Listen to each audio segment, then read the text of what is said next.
Namo Buddhaya. Welcome everyone to another video. Today, from this video, I want to share with you few habits and practices that we monks practice in our daily life. And also I want to share with you few my personal practices that I do in my daily life. And I believe these practices and habits can help you to achieve a more happier and a more fulfilling life. Now, have you seen people, those who are doing extraordinary things that average people wonder and think like, how on earth that person did that? Some people call it luck, okay? Some people call it they are clever. Some people call that they are very skillful, okay? But I would say the secret behind their achievement is a good set of habits that they have done every single day and they have practiced every single day, and those practices and those habits has become a normal part of their life. And that is why we have to focus our mind on the habits and the practices that we do in our daily life. Because what we do in our daily life, what we think in our daily life makes who we are, makes the character, okay? Makes our character. So that is why we have to focus on the good habits and try as much as possible to remove the toxic habits and replace them with a good one. So I believe these habits, these monk habits and personal habits will help you to achieve a more happier and a more fulfilling life. So without any further ado, let's dive into these habits. The first practice is the morning gratitude practice. Now, this is something that we monks practice every single morning. And that is to be thankful for and grateful for everything and every person in our life. So the first thing that I practice is I become thankful for the Buddha in the first step. And also for his teachings, it is called Dhamma, and noble community of monks, that is called the Sangha. So these are the three jewels in my life. So I become thankful for all those three jewels. And also I genuinely become thankful for my teacher who taught me the Buddha's teachings. And also I become thankful for my parents and my brother monks and people who offer me foods. Now, as monks, we don't earn money, we don't cook. So people come to the temple and they offer us food. So when we receive the food, we genuinely become thankful for them. And also I become thankful for all the people who helps me during the day. For an example, there are so many people who are helping me to create these videos. So every single morning, I become thankful for them. And you can become thankful for them as well. And also you can simply be thankful for everything and every experience and every person in our life. And also remember that you can be thankful for bad people as well, right? People who gave you tough times. Why should we become thankful for bad people and the rude people who gave us tough times to our life? Because they are the persons, those are the people who gave us ability to practice the patience and the mental strength, right? Without them, our life would be less interesting, okay? The more we face challenges, the more we face tough times, there's a story for us to tell. So we can be simply thankful for them as well for making our life story more interesting.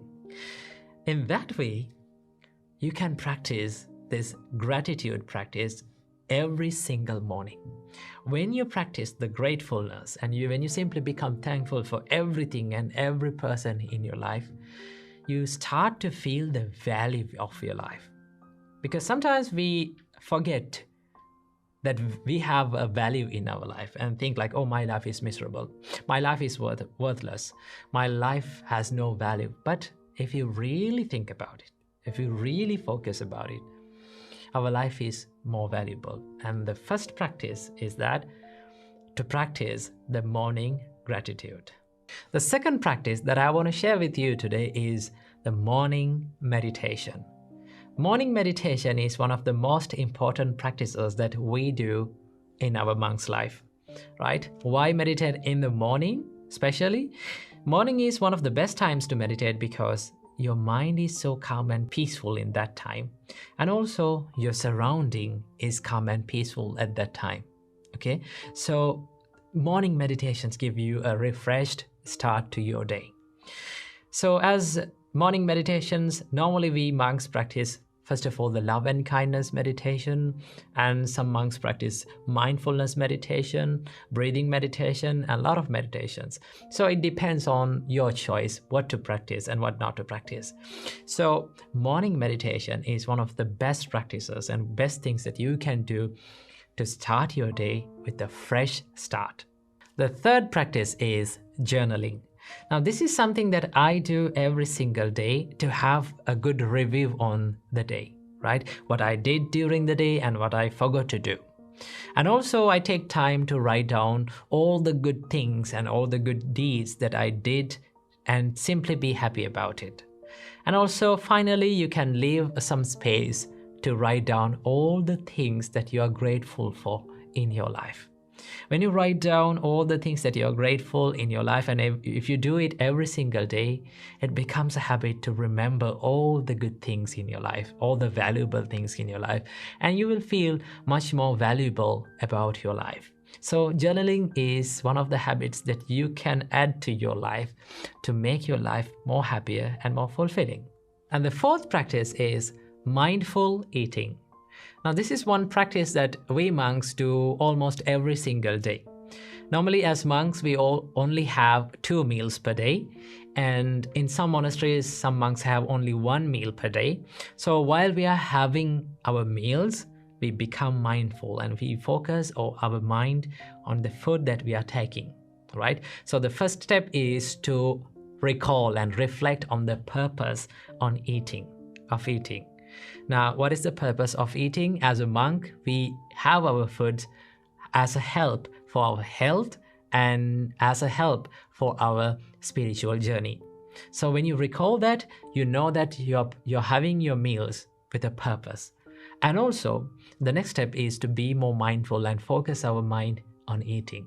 You focus your mind on the texture of the food and the taste of the food and the warmth of the food, and simply be aware of it while having the meals.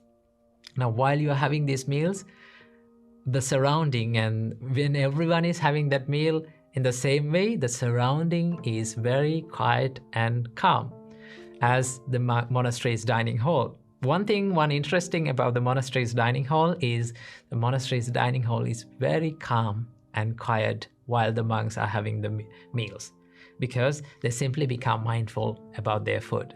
So mindful eating is one practice that you can do in your life. And if you're having a busy life, right? If you don't have some time to meditate, a separate time to meditate, you can practice this mindful eating practice as a meditation.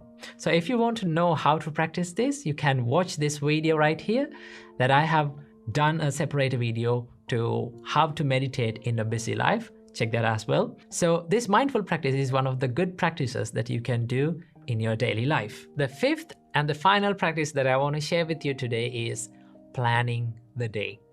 Now, why should we plan the day? Because most of the time we spend our day in autopilot mode, right? We always think, what should we do next? Sometimes we wonder what we are going to do next. And sometimes we do the things that we don't want to do, and we don't give that priority to the important things in our life, and we miss to do all those important things. And that is why it is really important to plan your day before you start. So every single day before you're going to bed, you can take a book or whatever that you use to note down, right? And plan your day and prioritize the most important things that you should do and you should focus on during the day, and try to do that most important task during the day in the first place, right? Try as much as possible to do the most important and the most difficult task during the day in the first place. Why should you do this? Because after doing that, you have that mental freedom, right? Mental clarity to do and focus on other things that values to your life. So every single night, before starting every single day, plan your day and start the day. Don't step into the day without planning. Then your day will be planned and you will have a much good time, and you can allocate a good time to have a mental freedom and to practice meditations and spirituality. Now, so many people complain about, oh, we don't have time to meditate, we don't have time to read a book because we are so busy. No, everyone is not busy, because everyone has got 24 hours. We all have got 24 hours. Even busy people, not busy people, organized people, well-organized people, and not organized people, unorganized people, we all have 24 hours. It is all about how we organize our day, how we plan our day. So it is really important to plan your day and work on that plan. And then you can have more free and a happier day. So these are the few practices that I do personally and we monks do in our monk's life that can add to your life. I think some of the practices you're also doing all those things. But if you're not doing this, add them to your life, and then you will start to feel that your life is more lighter, more happier, and more fulfilling. So I wish you all a healthy and a happier life. Namo Buddhaya.